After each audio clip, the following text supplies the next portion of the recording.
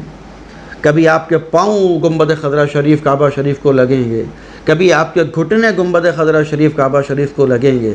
ذرا سوچ کر دیکھیے گا کس درجہ یہ بے حرمتی ہے ان مقامات مقدسہ کی۔ لہٰذا آپ بالکل اس چیز کو یقینی کریں کہ آپ کے گھر پہ جو مصلے ہیں جن پر آپ نماز ادا کر رہے ہیں ان پر گنبد خضرا شریف، کعبہ شریف، بیت المقدس شریف یہ ہرگز بنا نہیں ہونا چاہیے۔ اگر ویسے کوئی سینری اس پر بنی ہوئی ہے، عام طور پر کچھ مصلوں میں لائنیں بنا دیتے ہیں، در ٹائپ کے بنا دیتے ہیں، یا کوئی گنبد ٹائپ کا بنا دیتے ہیں، تو وہ ایک الگ چیز ہے، اس سے کوئی فرق نہیں پڑتا۔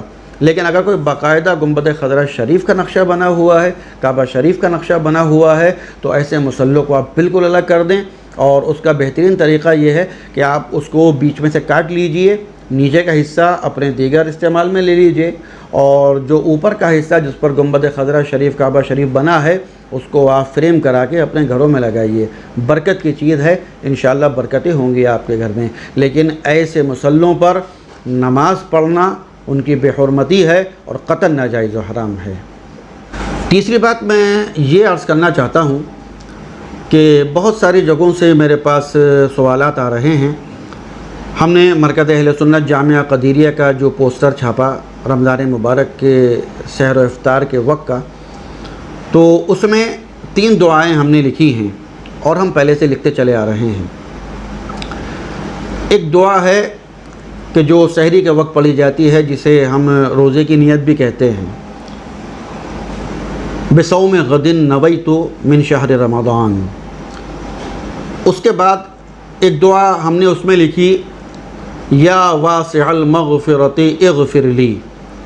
یہ دعا افطار سے پہلے پڑھنے کی ہے۔ اور پھر ایک دعا ہم نے اس میں لکھی، اللہم لک صمت وبک آمنت وعلیک توکلت وعلی رزقک افطرت۔ یہ دعا عام طور پر لوگ افطار سے پہلے پڑھتے ہیں۔ جیسے ہی اذان ہوئی یا سائرن بولا تو ہم لوگ پہلے یہ دعا پڑھتے ہیں، اللہم لک صمت، اس کے بعد پھر افطار کرتے ہیں۔ یہ طریقہ غلط ہے۔ افطار سے پہلے آپ کوئی بھی دعا پڑھ سکتے ہیں جو آپ کو یاد ہو۔ اگر کوئی عربی میں بھی یاد نہیں ہے تو آپ اپنی زبان میں، آپ کی زبان اردو ہے، آپ اس میں یہ دعا پڑھ سکتے ہیں، دعا کر سکتے ہیں۔ لیکن یہ والی دعا اللہم لک صمت یہ افطار سے پہلے پڑھنے کی نہیں ہے، بلکہ یہ افطار کے بعد پڑھنے کی۔ آپ کھجور کھا لیجئے، پانی ہے پانی پی لیجئے، شربت پی لیجئے، اس کے بعد آپ یہ دعا پڑھیے۔ اور ایسا کیوں ہے؟ والد گرامی سیدنا امیر اہل سنت مجدد دین و ملت حضور مناظر اعظم حضرت علامہ مفتی سید محمد انتخاب حسین قدیری اشرفی مداری محدث مترجم مفسر مراد آبادی رضی اللہ تعالی عنہ نے یہ ارشاد فرمایا، ان کی مجددانہ نظر تھی۔ وہ ارشاد فرماتے ہیں کہ یہ دعا بعد میں کیوں پڑھنی چاہیے؟ آپ بھی وجہ سن لیجئے، اس کا ترجمہ آپ سنیے گا۔ اللہم لک صمت، اے اللہ میں نے تیرے لیے روزہ رکھا، وبک آمنت، تجھ پر ایمان لایا، وعلیک توکلت، اور میں نے تجھ پر بھروسہ کیا، وعلی رزقک افطرت، اور میں نے تیرے رزق پر افطار کر لیا، افطرت کر لیا۔ ابھی آپ نے افطار کیا نہیں ہے، پانی آپ کے ہاتھ میں ہے، کھجور آپ کے ہاتھ میں ہے، اور آپ کہہ کیا رہے ہیں؟ افطرت کر لیا۔ تو ایسا وقت جو دعاؤں کی قبولیت کے لیے بڑا خاص وقت ہے، اللہ تعالیٰ اس وقت میں اپنے بندے کو بڑے محبتوں کے انداز میں ملاحظہ فرماتا ہے۔ بندہ جو مانگتا ہے اس کو عطا کیا جاتا ہے۔ ایسے وقت میں، ایسے محبوب وقت میں ہم ایک جھوٹ بول رہے ہیں کہ وعلی رزقک افطرت، مولا ہم نے تیرے رزق پر افطار کر لیا۔ ابھی افطار کیا نہیں ہے، کھجور ہاتھ میں ہے، پانی ہاتھ میں ہے، اور ہم کیا کریں؟ کر لیا۔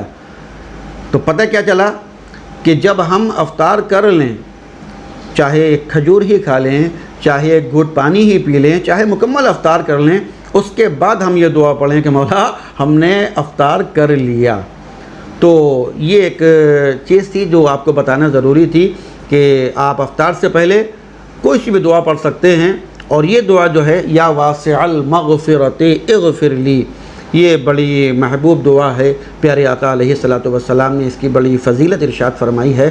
تو یہ دعا آپ افطار سے پہلے پڑھیں، ربنا آتنا فی الدنیا حسنۃ وفی الآخرۃ حسنۃ وقنا عذاب النار، یہ دعا ہے، قرآنی دعا ہے، بڑی محبوب ترین دعا ہے، یہ پڑھیے۔ اور بھی کوئی دعا یاد ہو وہ پڑھیے، لیکن یہ والی دعا اللہم لک صمت، یہ آپ افطار کے بعد پڑھیے، چاہے ایک گھٹ پانی پی کر ہی پڑھ لیجئے۔